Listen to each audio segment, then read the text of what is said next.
Welcome to ConvHERsations with Kristie, brought to you by HERverse, a community where women who lead, build, and grow come together. This is a space for real, unscripted conversations with bold leaders who are creating impact. No fluff, no filters, just honest insights to help you lead well and live fully. Because at HERverse, we believe leadership isn't meant to be done alone. I am confident you are going to love it. So let's get started. Welcome back to the show. I'm Heather Howes. I'm an executive leadership consultant, COO, integrator, and someone who believes that women who are in second in command seats are the quiet architects of real change.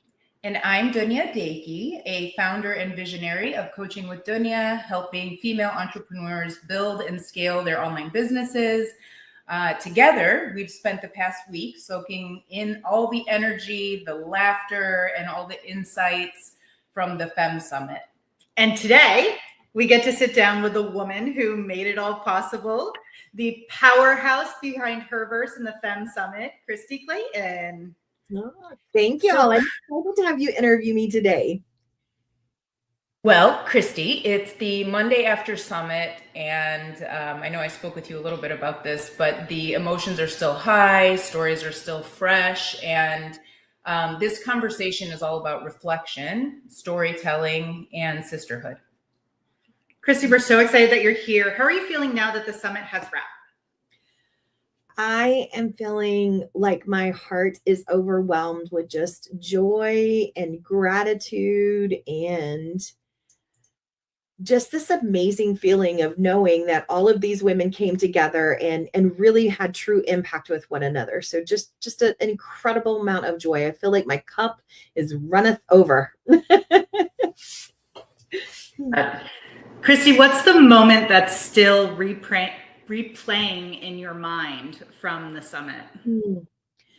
I think there's two that really stood out to me. One is after we did our personal vision planning session, which was powerful and it was so fun. And we heard a few women share their stories. There was one person in particular who came up to me afterwards as I was sprinting to go to the bathroom. She said, "Can I follow you?" And I said, "Yes, of course, we can talk and walk." And she said, "I just want to let you know that this has changed my life. I'm sitting in this personal vision planning session. I've made the decision to be sober." And, you know, when we think about Summit, we oftentimes think about just the big learning that we get to, the learning that we get to have when speakers are sharing tools and resources on how to be a bigger and better and business, and, you know, how we can grow and develop as leaders, and, you know, all of the great things that we learn from one another. But it's moments like this where someone says, "This has changed my life." That is always the most touching for me, because if we can have this impact where we're in a space together where we're growing and learning and our businesses are getting bigger and better, but then we have these personal moments too, to be able to share with one another how we're going to really take this information and apply it to our personal lives as well. It really truly is like a holistic, we call it, you know, it's a whole human being, and it's a whole human experience. And for me, that's what this really truly was.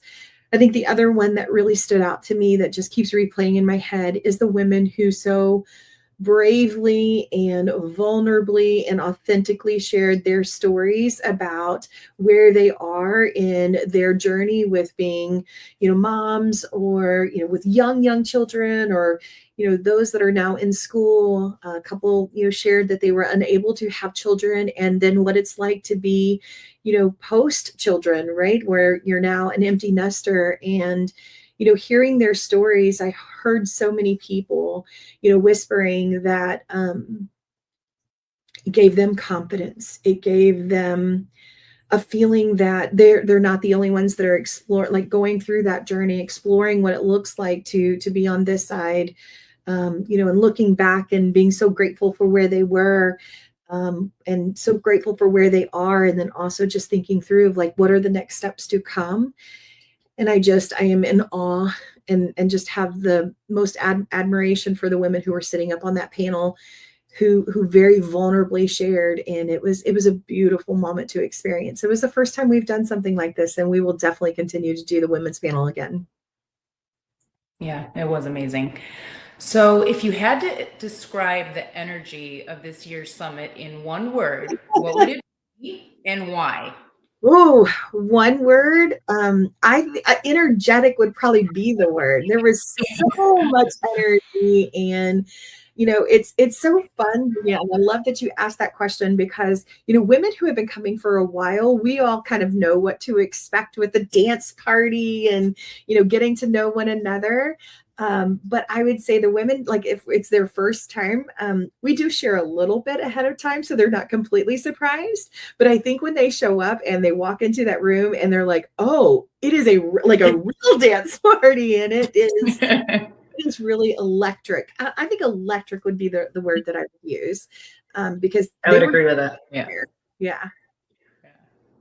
They were on fire, that's for sure. Absolutely. I would agree with that. And I know it was your first time. Would you agree with it too? Oh, so wholeheartedly. Yes. It was. And we even told you there would be a dance party. And I still didn't imagine what it was. So yeah, it was amazing. Yeah. We love to have fun. And that's what I love about this group. We love to have fun, but we love to be, get in there and get the serious information, but have fun while we're doing it. So Kristie, listening to you, it's clear that Summit wasn't just an event. It's part of a much bigger story that you've been building for years. Take us back to the beginning. What first sparked the idea for FEM Summit? Oh, that's such a great question. I had heard, but had never gotten to experience for myself any type of like leadership retreat where, you went off with your peers and got to experience and learn with one another. And we had done, I'd gone to a couple of different events. And obviously I've spent years and years and years going to different conferences. But when I thought about I want to create a space where women feel like they can, just pour their hearts out and be able to share where they are in their journey, both, personally and professionally, and where their business is, and that they can learn from one another. And so I just had this deep desire to create a space where we could come together in an intimate event and not just running from one place to the next, but getting to sit with one another and having conversation and knowing that the person across from you, you're going to get to know them as well. So you don't feel alone, I'm just sharing this with a complete stranger. And I think that's one of the things that I love the most is we hear so many times people say, I get to FEM Summit and I don't know anybody. It's my first time. And I do feel like everybody's strangers, but by the time they leave, they feel like they've got 123 new best friends, right? And that's, to me, that is what we've created. And that's what I really wanted. I wanted a space for women to truly connect with one another, learn together deeply, but those connections where I walk away from this event and I know I can call up, 5 or 10 people. I have a choice of 5 or 10 people that I can reach out to. And I know they genuinely care about me and they will take that call and they'll sit with me and talk me through something. And that's definitely what we have seen. So I'm super excited about it. Awesome. Kristie, when you look back to the first spark compared to this last week, how has HERverse evolved? Oh, wow. That's a great question. It's so funny because when we talk about the very first one, it was very much so a retreat feel, right? I had 11 women that just boldly trusted me and followed me into the woods, literally into the backwoods. And it was just a big, huge, this barn house that we had rented. And we all got to sleep in the same space and we got to learn with one another. There was a big fireplace that was burning where we had session. We went outside and we had sessions, and it was these deep, intimate moments. And now, we've been able to take that and keeping the integrity of very intentional relationships, deep relationships, but grow it to where we have roughly 125 to 150 women that come each year, but still keeping that intimacy was so important to me. And we've found ways to be able to do that. So even though we've grown and made it bigger, we've kept that same intentionality, and just brought more women in, welcomed them with open, with more speakers that are able to share. We're learning more, and so it's just it's growing and developing in that way while still keeping the core intention. That's awesome. Well, and speaking of that intention, one thing I love about HERverse is how it celebrates the kind of leadership that often goes unseen. The women holding it all together behind the curtain. Yeah. So Kristie, what does power from the second in command seat look like to you? It's I love that you asked that. I think power from the second in command seat really truly is being able to own our seats, right? We know our list of responsibilities that we have, but being able to really truly lean into it and be able to run the business, work with the visionary, work with the leadership team to make all the dreams come true. But being able to do it in a powerful way means that you know and understand yourself and the leader that you are, so that you show up as your absolute best.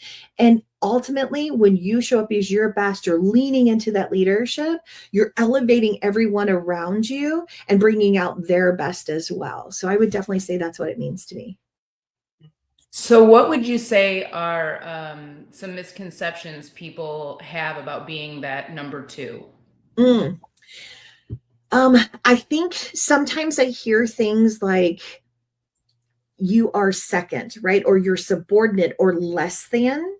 And I would absolutely say, no, ma'am. No, this is a powerhouse seat in its own. You are not an assistant to someone else. This is not a role that is an afterthought. This is a role that truly sits in a power seat where you really get to run the organization, right? So you get to take that vision from the visionary and break it down into pieces, prioritize, and really make sure we're moving in the best interest of the organization with all of the leadership team members, keeping everything in alignment, keeping everyone motivated and encouraged to keep doing their best, growing them and developing them. That is under no circumstances any type of less than or subordinate position. It is a power role in itself. And it is absolutely fun and it's beautiful to watch people do it well. So how are women in this role redefining leadership for the next generation? Ooh, that's a great question. Especially because we had that amazing keynote where Karen McCullough talked about, multi-generational. So how are we preparing ourselves the next round of leaders? Yeah, I think it's fun. And I think it's really interesting too, just kind of where we are in the generational aspect, right? Gen X and millennials are primarily sitting in leadership now, and watching and just seeing them grow into their own and really be able to take ownership of their leadership has been really, really powerful in my opinion. And I love how we're really nurturing and preparing the next generations, right? Especially when we talk to Karen talks so much about Gen Z and how they really truly are looking to us for experiences and guidance and leadership. And I think that was really interesting to think about. So I think that this particular generation is really truly able to step into a position that we haven't been in a long time.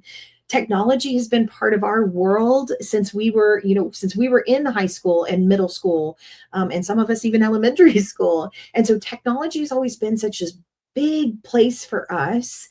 But yet we have new technology that's coming, right? AI, we don't know how it's going to completely going to shape the world in the future.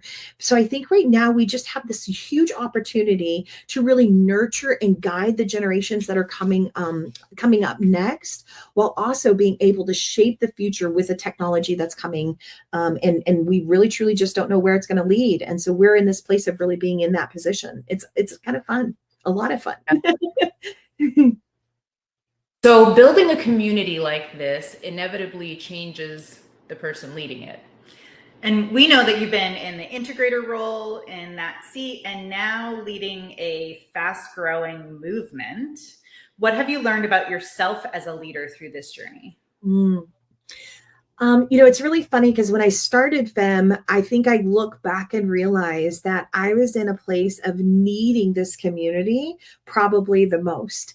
I needed to be surrounded by women who were in really owning their role in that power place, and really being able to just learn and develop from them.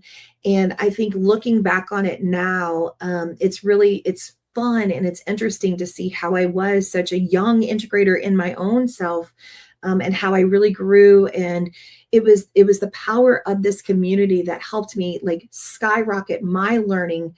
And I was able to learn at a much faster pace instead of just trial and error on my own. I could go to a group of people and say, hey, share with me what you know about this. How have you grown and how have you developed from that? So my own growth just like skyrocketed. But I think there was a really pivotal moment for me when I realized, and so many had said it to me previously, that, wow, Kristie, you do realize you're visionary, right? I mean, you're a wonderful integrator, but you do realize you have a lot of visionary in you. And I always pushed back at that. And I was like, no, I am an integrator. I am an integrator. I am an integrator. And so to answer your question very directly, I think that was the pivotal moment for me of realizing that I was a visionary leader and that it was okay for me to be that. I did not have to be the stereotypical visionary that is, kind of the persona that's out there. And some of the negative attributes is what really kept me from owning that. But what I realize now is whether I'm a visionary leader or I'm an integrator leader, I get to choose what that looks like for me. Right. And I don't know that I necessarily felt that in the beginning. I felt like, here's the integrator role. Here's how it's defined. Here's what you do.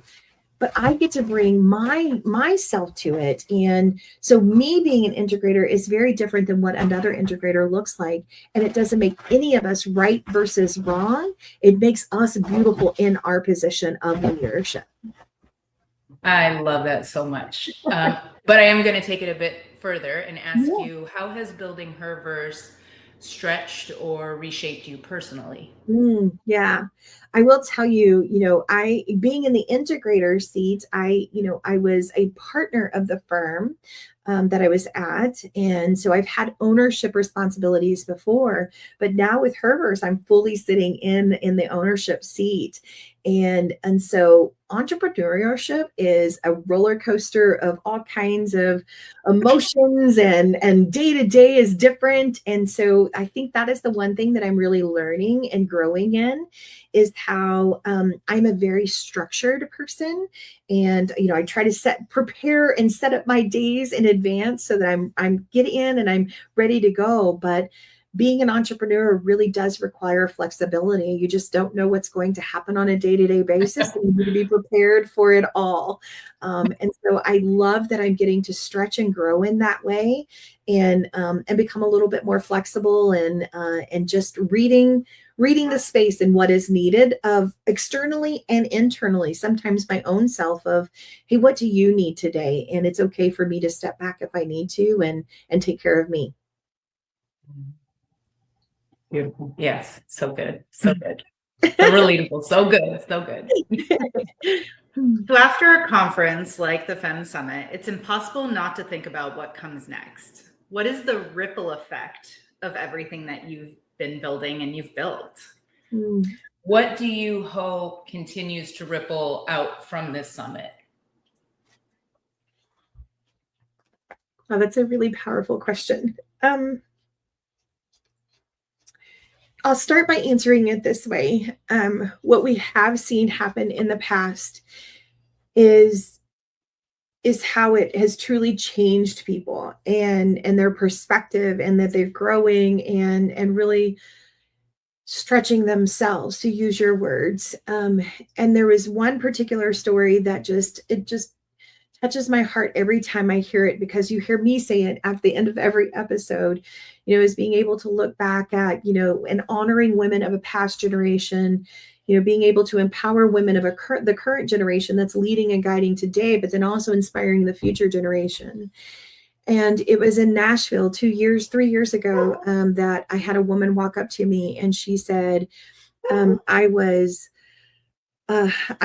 left my daughter, today's her birthday, and I was able to celebrate with her. One second. Rowdy coworker, ma'am. Down. Thank you. Rowdy coworker. But anyway, I had a member that came up to me and said, she had left her daughter at home for her birthday. They had celebrated the weekend before, and they were going to do more celebrations the weekend after. But she shared with me this moment that she had where her mom called her daughter. All three generations, right? Past, current, and future generation. And the grandmother was calling to tell the granddaughter happy birthday. And she said, how old are you? And the daughter said, I am 3, and I am powerful, and I am bold. And she started saying all of the things she was. And that was just a moment for me where I realized, wow, the impact that this group is having, it goes well beyond what is literally happening inside of the summit. It is really truly having generational impact. And I think that's what I'm really grateful for the most, is that, this is something that when we're walking away from this, whether we realize it or not, whether it is women that are in our businesses or our daughters or nieces or anyone else in our family, they're witnessing it. They're seeing how we're leading and how we're doing things, and it is going to have an impact on them. And I think that is just absolutely incredible.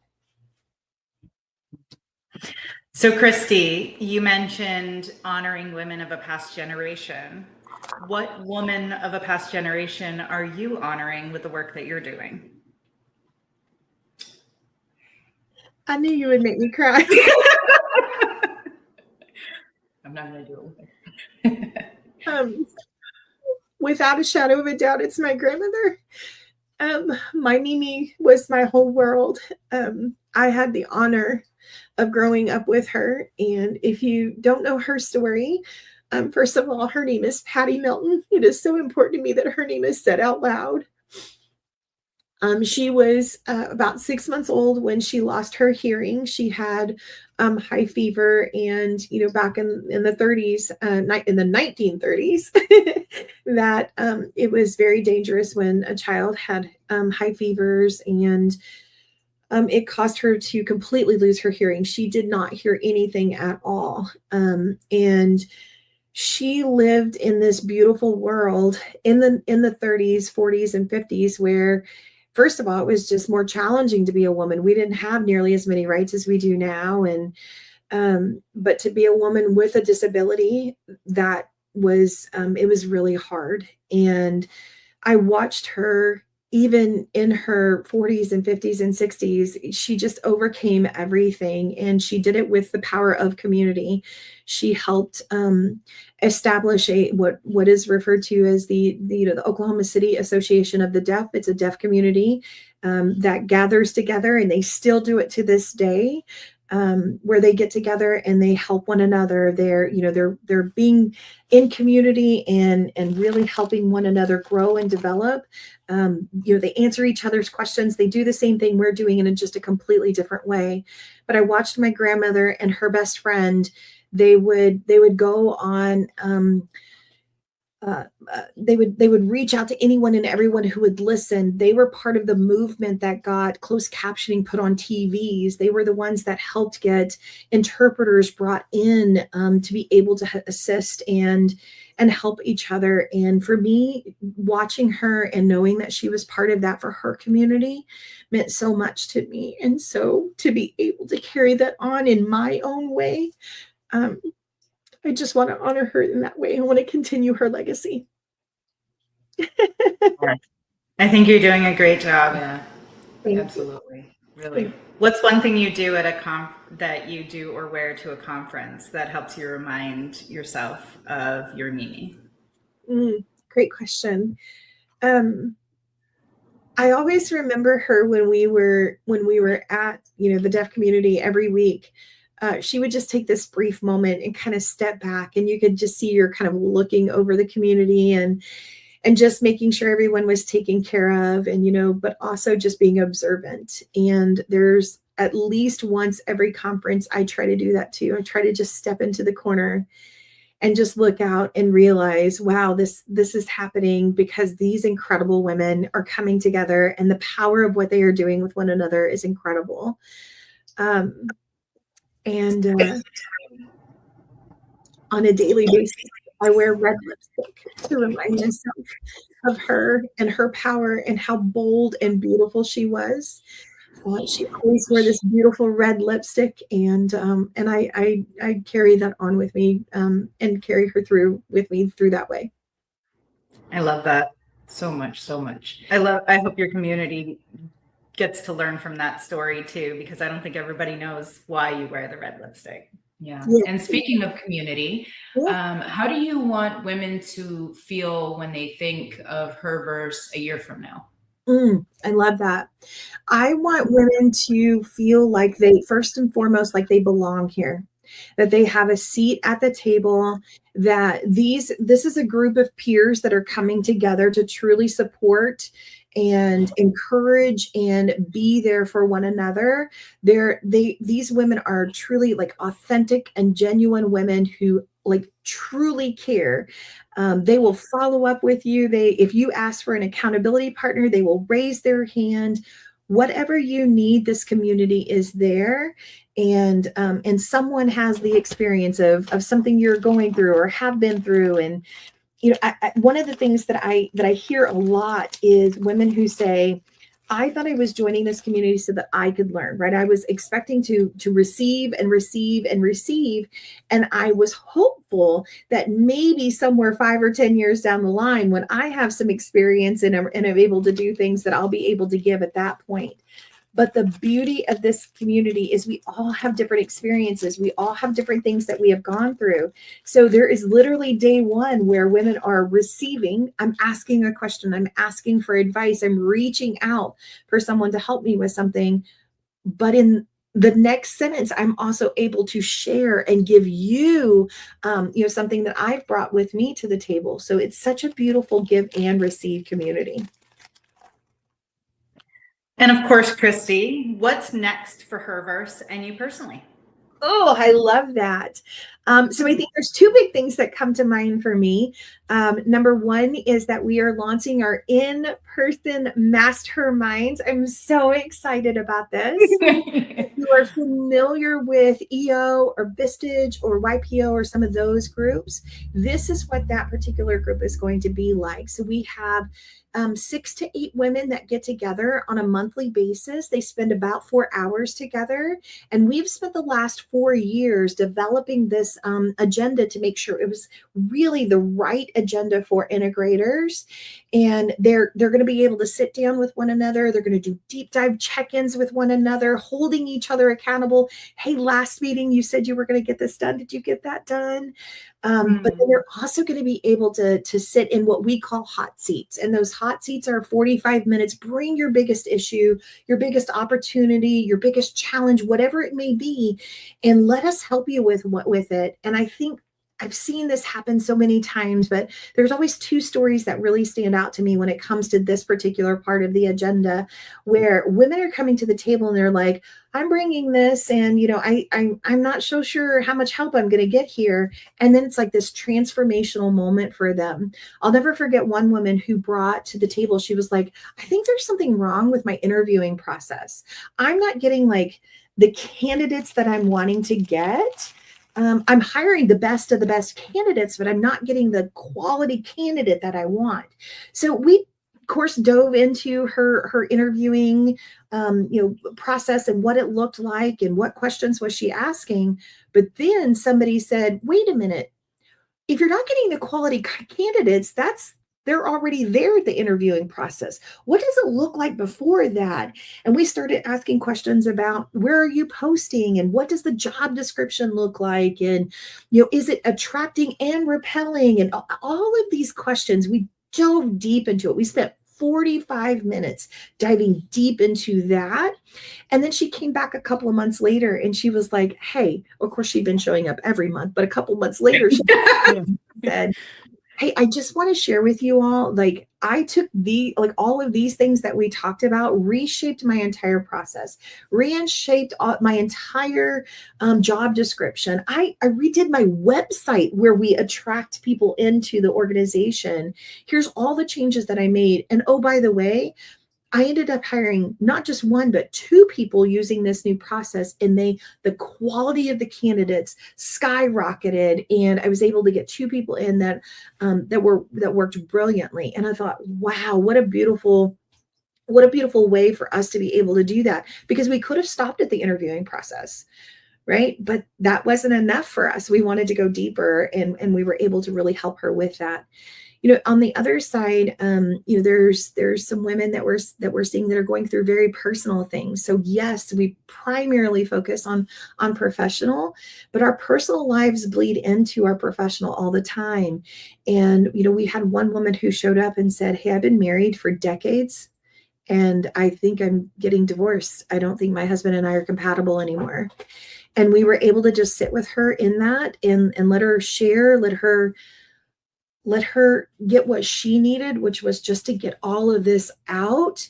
And then from there, we were able to back in and really ask her some powerful questions around, is that what she wanted? Where was she, and how was she? And luckily I still know her today, and her and her husband have gone through counseling and have spent the last couple of years really reconciling their marriage, and it is stronger than it has ever been. But to be able to sit with her in those moments of, is that what you want? Like, what do you want? And then of course we also, if that is the direction that the marriage ends up going, we were able to provide her some advice and some tips and things on making sure she protected herself. And so it was just this beautiful moment that I think in the moment she thought she was going to ask a question, and we were all going to, just be there for support. But then we were able to pour so deeply into her.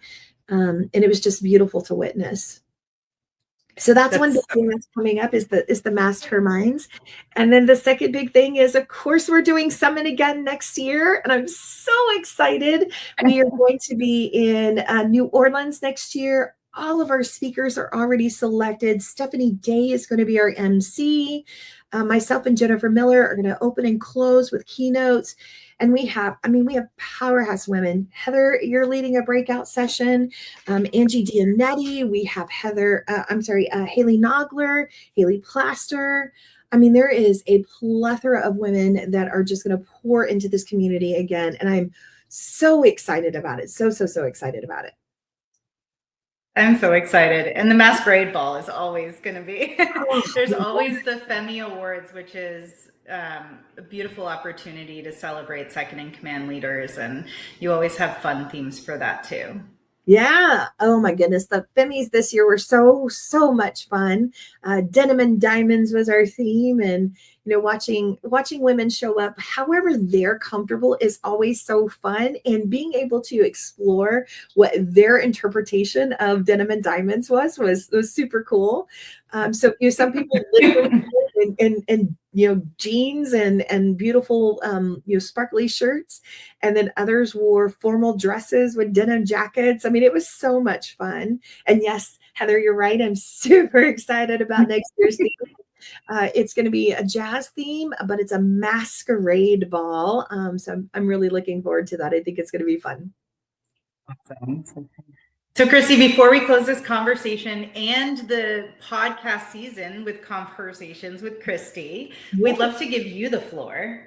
What message do you want to leave the women who've been walking beside you this season, especially those who are quietly holding everything together as number 2 or integrator, second in command? Yeah. I think there's 2 things for me that really kind of stand out, probably a third too. One is just pure gratitude. The HERverse team and all of the women in Alliance and in different areas of my life have just been so supportive in many, many ways. Some of them, getting ready to leave and head down to Houston for Summit this year. I received so many messages, just text saying, cheering you on and wishing you well. Hope everything is fantastic. And those moments for me, there's so much support and love. You took the time out of your day to send that to me. It just means the world to me. So I really, truly feel like my heart is just overwhelmed with gratitude right now. This team has rallied, and we've made, the big announcement and the change to Masterminds, which we are just elated for. And the team, I was so worried that they would be like, oh my goodness, what are we doing, changing something? But instead they were like, this is incredible. And they rallied behind it, and they've all poured their hearts and souls into it. So the HERverse team, the Alumni Alliance, and just all of the women, and there's way too many to name individually, that have just supported and loved so much this year. And I'm just so incredibly grateful for that. To the women who are leading in the second in command role, we talked about this a little bit at Summit this year, where, do you feel like you're just barely keeping it together and just surviving, or are you thriving and really truly able to own your role? And I would just encourage you that if you're surviving is, being able to really to reach out, let us support you, let us help you through it, because we want to see you thrive. We want to see you be able to step boldly into your leadership, use your voice, know who you are as a leader, and truly, truly just own that. And there's one thing that I just cannot go without saying. I'm hearing it so much recently around people saying, in order to be successful, I have to. And they insert all of these things. And I just want you to pause and reflect and realize that you are successful right now in what you're doing. It may not be the ultimate success that you're looking for, but really, truly just pause for a brief moment. Take a deep breath and look around the room. There are so many things that you have accomplished. There are so many things that you should be celebrating. There are so many things that you really, truly just need to recognize as an accomplishment, because all the things that you have done to get you this far, man, those things are worth celebrating. And if you're continuing your path and you're trying to achieve more things, then I just want you to know that I'm cheering you on every single step of the way, whatever that may look like. And so please don't hesitate to reach out to me. You can always, call me or email me, text me, and let me know where you're at and how we can support you, because we truly want to be there for you. Steve, thank you. Not just for this conversation, but for the community and the courage that you've built through both HERverse and the FEM Summit. Yes, and to every listener, may we remember that leadership isn't always about being first. Sometimes the most powerful position is the one that holds everything together. This has been such a beautiful way to close out your season of Conversations with Kristie, celebrating, reflecting, storytelling, and sisterhood. So until next time, keep leading with heart. And thank you. Thank you all for interviewing me. Thank you so much for tuning in to this episode of ConvHERsations with Kristie. I hope you're walking away with a few nuggets of inspiration, maybe a new perspective, or just a reminder that you're not alone in your leadership journey. If this episode resonated with you, share it with a friend, drop us a comment, or tag us with your favorite takeaway. And don't forget to subscribe so you never miss an episode. Until next time, keep showing up, keep leading with heart, and keep building the kind of life and leadership that feels true to you. I'll see you in the next ConvHERsation.